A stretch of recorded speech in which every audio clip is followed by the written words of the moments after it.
SOS détresse. Orphelin, ce bébé phoque est en danger de mort. Sans aide, il est condamné. Les vacanciers de Vancouver au Canada n'en sont toujours pas revenus. Voici avec qui ils ont partagé leur baignade, un bébé phoque. Les enfants sont aux anges, pourtant, contrairement aux apparences, la situation est dramatique. Il croit sûrement que sa mère est encore en vie. Il ne sait pas qu'elle est vraiment morte. En effet, l'absence de sa mère à ses côtés indique que celle-ci ne peut être que morte. Elle a dû décéder en le mettant au monde. Orphelin, ce bébé phoque est dérivé jusqu'à ce rivage et sa vie, désormais, ne tient plus qu'à un fil. Sans aide extérieure, cet animal aurait très peu de chances de survie dans la nature parce qu'il n'a plus de maman pour le protéger. Et cet animal n'a pas encore appris à chasser, ne sait pas encore comment attraper le poisson. Donc, il aurait peu de chances de survivre. Alors, pas question de laisser ce petit phoque à l'abandon. Une mère de famille a un plan. Nous allons nager vers lui et voir s'il accepte de boire. J'ai un biberon dont j'ai élargi la tétine pour que ce soit plus facile pour lui. On espère ainsi qu'il voudra se nourrir et on va essayer de le ramener vers la rive afin de le mettre à l'abri. Cette femme est une ancienne garde-côte et son expérience fait qu'elle sait exactement ce qu'il faut faire. Son idée, un biberon de purée de saumon pour apaiser et réconforter le petit animal. Instantanément, le nouveau-né accepte l'aide de ses humains. Entre câlins et tétés, le bébé phoque est totalement rassuré. Désormais, c'est dans les bras de cette femme qu'il va regagner la terre ferme.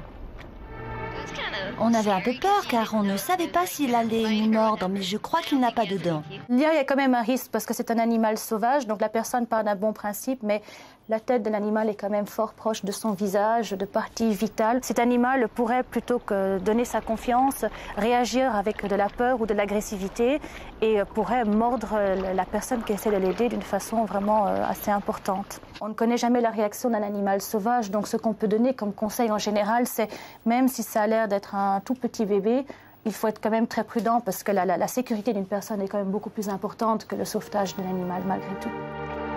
Mais le sauvetage n'est pas encore terminé. Le phoque est certes sauvé, mais il est épuisé et sous-alimenté.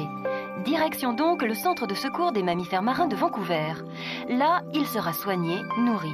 Il y passera plusieurs semaines durant lesquelles on le préparera à un retour progressif à la vie sauvage. Ce qui est très important, c'est que si un jeune animal est arrivé comme ça, le problème, c'est que sa maman ne lui a pas toujours appris comment il faut chasser.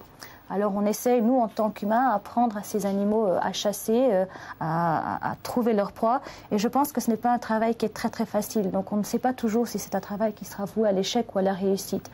Donc il est aussi important que, tant que cet animal est dans un centre de réhabilitation, d'éviter le plus possible le contact entre les personnes et cet animal dès qu'il commence à manger, parce qu'on veut un peu le garder à l'état sauvage, justement, si on veut le réhabiliter.